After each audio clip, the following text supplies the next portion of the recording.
Hey everybody, today I'm going to show you the finds for my first ever bottle pile that I found around this time last year. I found it late January. I dug through it for a long time. It took me a while to find everything. Probably up until early March is when I found the last stuff and called it quits. But I found this bottle pile by accident. I was just taking a hike through the woods with my friend. We stumbled across this huge pile of bottles. The first thing we found was all these beer bottles from the 70s, so nothing interesting, but we looked through, found some older stuff. I went home and I kept thinking about it, and I went back and I found even more older stuff, and older and older. And, you know, the initial finds weren't interesting, but then we got into some really cool stuff, a lot of local history, and a lot of history in general, not just local.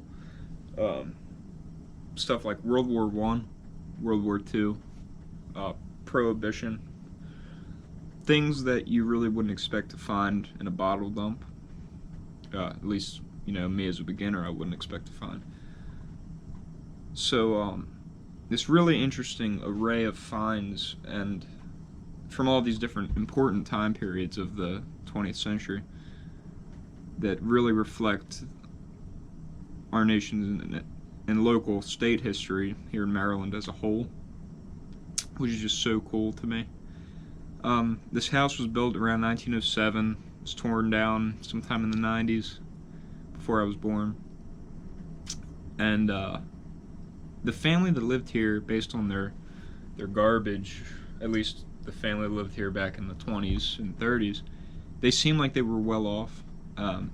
They had a lot of luxuries that other people didn't have in the 20s, you know, late 20s, early 30s, Great Depression era. Stuff like makeup, toys, smuggled liquor, you know, things that would have been extravagant for someone in the Great Depression. So I think this family was probably pretty well off. They probably had good jobs, decent life, and a lot of personal finds. And we'll get straight into it, I guess. I'll give you a close-up on what I found first. So the first thing I found that was worth keeping was this old milk jug. It's a local one, Old Oak Dairy, probably from the 20s, and that was a surface find. Now luckily I found another one, a lot of broken ones, which I didn't think I'd find another whole one, but I found this whole one buried down. Has the seal test marker. This is Western Maryland, Fairfield Dairies. You see the WM on the bottom with the ponto. It's a cream top. This bulbous top was used, you know, to trap cream from the milk before the pasteurization process was modernized. And you could take a spoon and get cream out of it instead of having to buy creamer and all that. Another interesting thing were these little cork top bottles I found. Now I like these, I love the look of them. They're probably something like, I don't know, shampoo or some kind of, you know, conditioner maybe, lotion. Some kind of, you know, daily use bathroom supplies, soap, stuff like that. This one is embossed, says Dr. J.R. Watkins, and when it has that raised glass lettering, that's embossing. Now this is a screw top, so we can probably estimate these at the 20s, you know. Screw tops really got popular then. These three are cork tops, and that's what you really want to look for when you're looking for older bottles. Oop. You want to look for cork tops. Got some more screw tops. These are embossed though, so that's why I kept them. Sloan's liniments. These are probably from the 20s. You know, this is stuff along with all these cork tops. This would have been, you know, stuff for self-care, daily use stuff. In addition to that, we've got these blue bottles. Now these were probably some kind of medicine, although these three aren't marked. I love blue bottles. Whenever I find them, I generally keep them. But a local finds Broma seltzer bottles made right in Baltimore. This is the older one. This is a newer one. You know, they're probably both similar in age, but this one's older because it's a cork top. This is like a kind of safety top, similar to what we have today with child-proof locks. I love blue bottles, so I always keep them when I find them, even if they're not that old. And these are probably some type of medicine. You know, Broma seltzers was always pretty popular. You always find them at dumps. Now getting into stuff people drink. This is one of my favorite finds. It's an Abner Drury beer bottle made in Washington, D.C. And it's pre-Prohibition. So this tells us this house is pretty old, and my research confirmed that. But it also tells us our finds are pre-Prohibition. I just love this bottle. I love the color. I love the thickness of the glass. The simplicity of it, the embossing. I love it. It's a nice heavy aqua glass. In addition to that, we've got this 1920s soda bottle. It's called Byerly's. And where is it on here? It says where it comes from. I don't know if you could see that, but it says Hollywood, California. And it was a kind of orange soda. So back in the 20s, this shipped all the way across the country from California. And you know, it was like one of the golden ages of Hollywood back then. So really interesting find, you know, to wonder, you know, even though it's just a soda bottle, the journey it took, what the world was like back then, for the kid who drank it, for the people who shipped it out, produced it, you know, all that stuff. Although it's not, you know, historically significant or anything, it comes into my imagination when I'm looking at things I find like this. You know, who, you know, drank out of this bottle, what was their life like, who held it, you know, all that stuff. So it's really interesting to find something that came all the way across the country. In addition to that, we've got this local soda, Root Pop, made in Baltimore, by the Athens Bottling Company, which is very well known. And you can see on here, it says B31. So we know this was made in Baltimore in 1931. So, you know, 1931, Great Depression was happening. It's interesting to think what these people's lives were like back then. You know, if they could, you know, have toys and soda and all that, they must have been pretty well off compared to other people, you know. The Great Depression brings out so many stories and memories of people hoarding money, crime, you know, poverty, homelessness. So I wonder what the world was really like back then for these people. But you see this line here, this rough line. That's where, when this bottle would be taken to be refilled, it would clink against the other bottles and it would leave this mark all the way around. So you know this bottle's been refilled many, many times.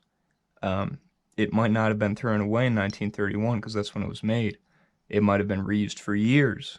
So who knows how many hands this passed through, how many people drank out of it, how many times it was refilled. You know, it's really interesting, you know, to think people probably took it back to get refilled and, you know, got a little bit of change for it, which was, you know, vital back then in 1931. So I love that find too. It's a cool local bottle. This other thing I found, you know, it's interesting. This is called Dr. Ellis's Special Quick Dry Waving Fluid Wave Set. Now I love this bottle just because of the texture of it, the embossing, and in the front it says, "Dip the comb in this bottle." It has a little picture of a comb going in the bottle. This is from the 20s, made in USA. This would be used to, curl people's hair. Before, people got perms and things like that, they did this, which is similar. But, you see that very more evidently in the 1920s. People caring about their appearance, wearing things like makeup. Before the, makeup was popular, it was kind of, unusual to wear it. It was reserved for actresses and prostitutes mainly. So things like that, caring about vanity, the way you looked, really changing your appearance became popular in the 20s. That's why you find stuff like this more commonly then. The last thing that's like a consumable, I would say, like you can drink, that I know of here, is this Rolling Rock bottle. This is, I believe, 1939. Yep, it says it right there. So, this is a Rolling Rock beer bottle. It's newer. I kept it just because it has that logo on it. I thought it was pretty cool. A really weird find, embalming fluid. Champion, concentrated embalming fluid, Champion Chemical Company, Springfield, Ohio. On the back, it has measurements for using embalming fluid. I was creeped out when I found that, because not far away, poison, tinct iodine. This was probably used for mice, rats, something like that. That's what they would mainly use it for. So, who knows what that embalming fluid was used for? That's definitely got a story that we'll never know. Oh, I forgot this one hidden back there. This bottle, well, it was a bottle. It had this metal cap, which I thought was interesting. And looking at it, it says, Canada Consolidated Distilleries, made in Canada, Montreal. And so, I looked that company up, distilleries, and doing some research on it. They started after Prohibition to cater to the American market. Basically, they made liquor to be smuggled into the United States. So that, this whiskey bottle, it was a whiskey bottle, came all the way from Canada, was smuggled in, probably by the mob or somebody, during Prohibition, when liquor was illegal, smuggled all the way from Canada, and sold to this family who lived right across the street from me. I just think that's fascinating. Who knows what that went through to get here. It's fascinating.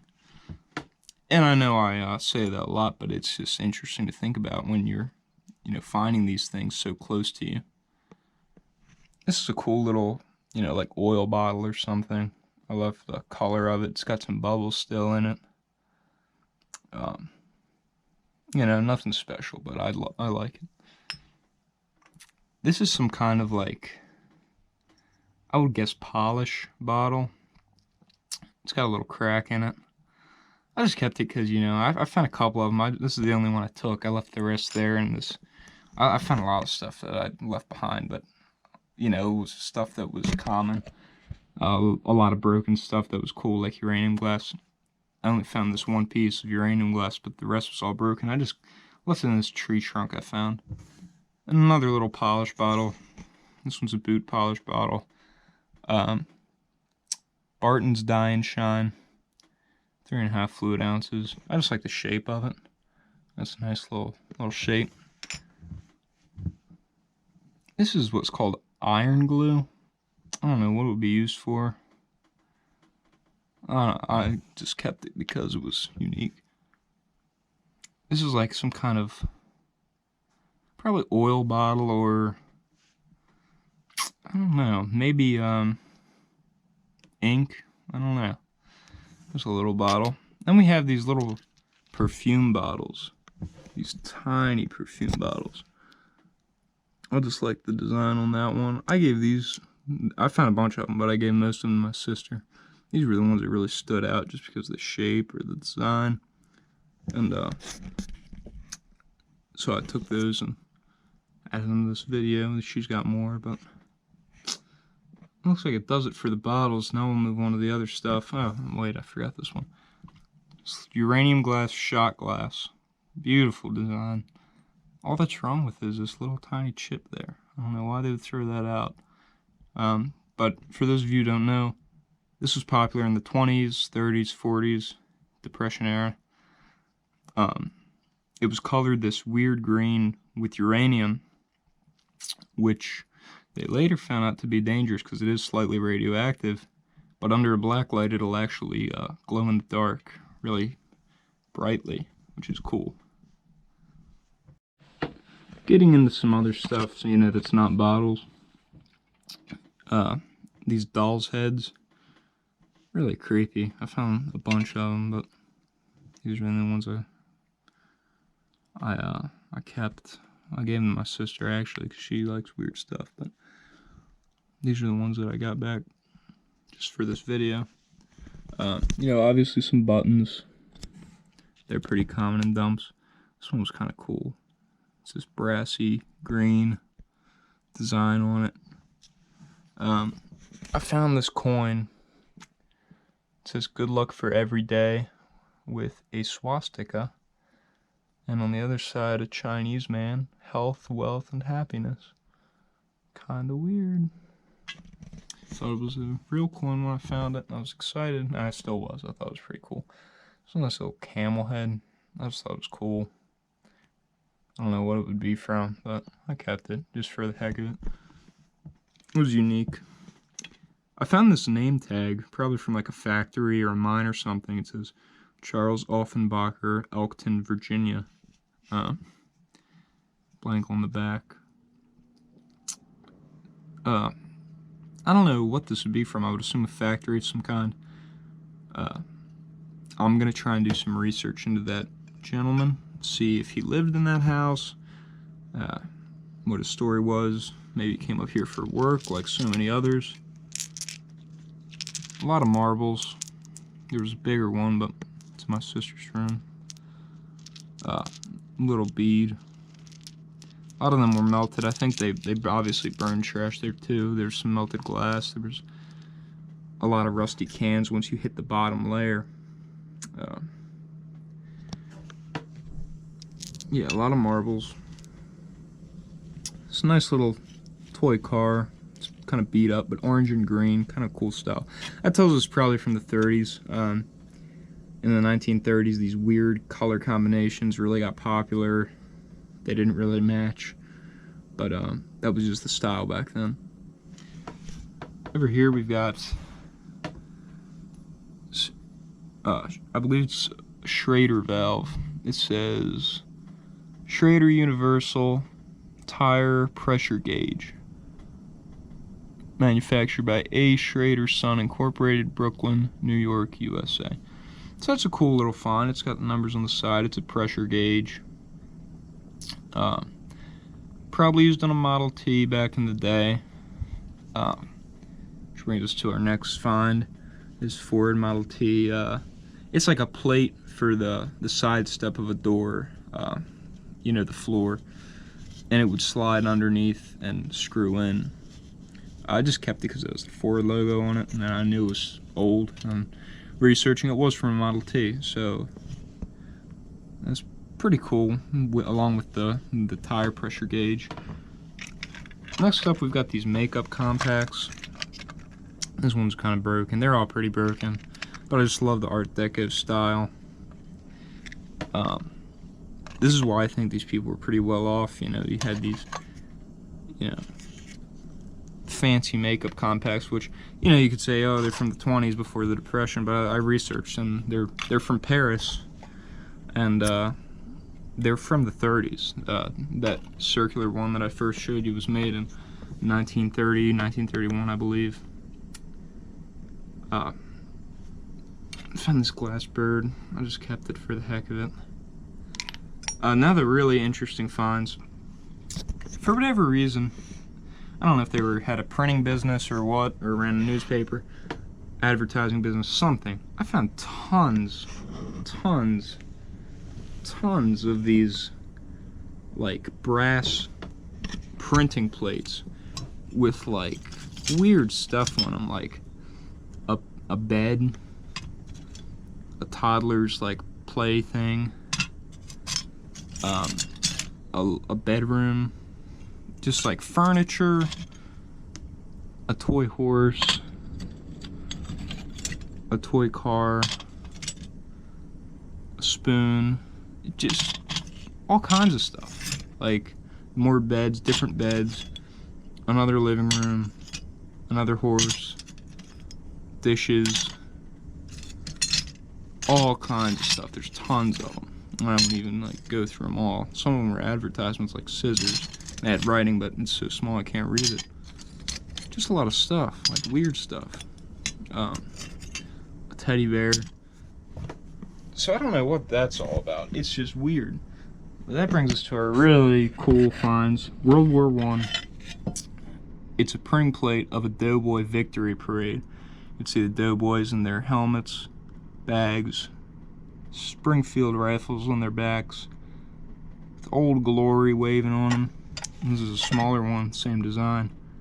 And then what confirms this is World War I, you know, aside from the scenes. This is an advertisement for Liberty Bonds. It says Liberty Bonds with an eagle above it, carrying it like a banner. So it's just so awesome, you know, World War I connection locally. This could have been in a newspaper or a magazine or something to advertise Liberty Bonds, and it's just so awesome. I love it. You know, World War I is kind of overlooked now, especially in schools. Growing up, I really didn't know anything about it. I had to learn myself through, as silly as it sounds, video games. Battlefield 1 taught me so much about World War I. It's really what got me interested in it. And now I collect all kinds of World War I stuff. But moving on to World War II, I found this, and I thought it was like a toy or something, you know. But then I got home and I cleaned it up and I noticed these little brackets on the back. And so I knew it was for like some kind of pin. I looked up World War II plane pin. And that led me to a bunch of these little planes. They were called sweetheart pins, made of sterling silver, and they were gifted to family members, mothers, wives, all kinds of, you know, family, mainly females, by soldiers before they left. So, you know, this could have been gifted from a soldier to his girlfriend before he left for World War II. And it was patriotic to wear these. It was really patriotic design. It showed you supported the war. You had a family member fighting. And it's just so fascinating to find this and think, what was the story behind this? You know, did this woman who owned this have a husband or a boyfriend or someone in the war? Did they send out a Dear John letter and not want to associate with it anymore and just threw it out? Who knows what happened with this? You know, it's anybody's guess, but it's just such a cool reminder of, like, you know, local World War II history and a more personal side of World War II, you know. Back home, their relatives, what were their lives like, what were going through their heads, missing, you know, the soldiers who left. So it's just so cool. Lastly, by popular demand, my sister made me show them. This is a root man we found. You know, you can kind of see it looks like a guy running. It's his leg, other leg, weird eyes, an arm, and another arm. This is just a weird thing we found. What are those mythological creatures called? The root people? I don't know. But you pull them up and they scream, and they're like human roots. I don't know. It's weird, but she likes them. My sister likes them. Anyway, this was all the finds for my first bottle dump. I think I made out pretty good. Nothing crazy old, but just a lot of cool, you know, pieces of history.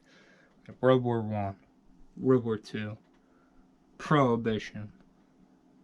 You know, all these cool reminders. So I want to thank you all for watching, guys. Please like, comment, subscribe. I appreciate all your support. Hope you enjoyed, and I'll come back with you with more content shortly. Thank you, guys.